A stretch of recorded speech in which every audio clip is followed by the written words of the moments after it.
So I want to talk now a little bit about what you think for the coming year. What do you think your expectations are in the build up to the summer when we have seen, more activity begin to occur? And then I've got one more question for you after that. Well, this is a war of attrition.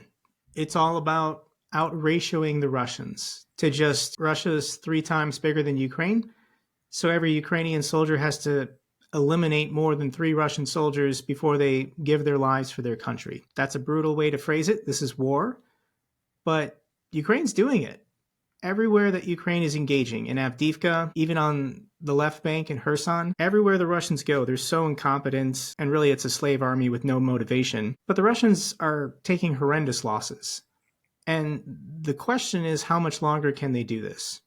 Ukraine's going to go forever. They're going to go to the last man. They're never going to accept slavery to the Russians. But there's going to be a breaking point at some point for the Russians. They're not going to keep doing this. The West is never going to stop supporting Ukraine. Maybe the United States stops, but that's not going to stop the Scandinavian countries or the UK or Germany.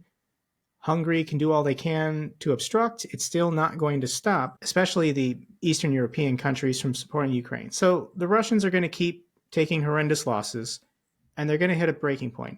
Is that going to be this year in 2020? I hope so, but possibly not. And when we see all these utility disasters and how much the civilian population of Russia is suffering right now in the cold, it's only going to get worse next winter. Their ability to maintain their society is going to keep degrading. And this is having an impact on the minds of ordinary Russians. And if Putin loses the support of the pensioners because inflation is so bad that their pension can't even buy groceries anymore, there will be a breaking point. We will get there. So therefore, you've answered it partially, but let's say there isn't a breaking point. Let's pretend this is endgame scenarios, right? But there've been some few radical suggestions: a frozen conflict, a DMZ like North South Korea, to use your expertise, right?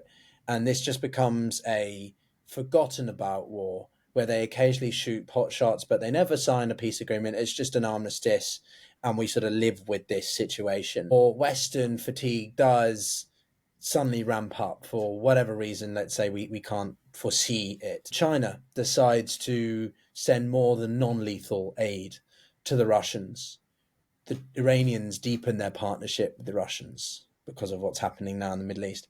Are you not concerned that we might not see an outright victory for Ukraine and that we have to settle with some kind of marginal victory negotiated on off the battlefield rather? People pushing the idea of freeze the conflict, a DMZ, those are people living comfortably in the West with the luxury of thinking, well, that would be nice. That would be easy for me. Let's do the thing that is easiest for me. Yes, I like this idea. When they're not even considering the Ukrainians, the idea that, let's say his name, Trump, can get elected president and then force a deal. That's not how this works. If the United States stops militarily supporting Ukraine and giving Ukraine any help, well, we have no leverage over them. We can't tell them what to do. They're going to continue fighting this war regardless because they know who the Russians are. They know what the Russians want. And they know that any kind of peace treaty or armistice or freeze in the conflict is just a temporary reprieve so the Russians can rearm, conscript more people, and come back for more territory in 2, 3, 4, 5 years from now. We're in the exact same situation. Nothing will get better. So no, we're going to resolve this. We're going to deal with this now. Ask any Ukrainian what they think, and there's no hesitation. People pushing this idea of a frozen conflict or a DMZ, they're policymakers in the West who don't actually talk to or consider what Ukraine is willing to do. I agree. And someone who's been there firsthand, I can sense the unwillingness to give in, and it's very difficult, I think, for us not there to fully appreciate that.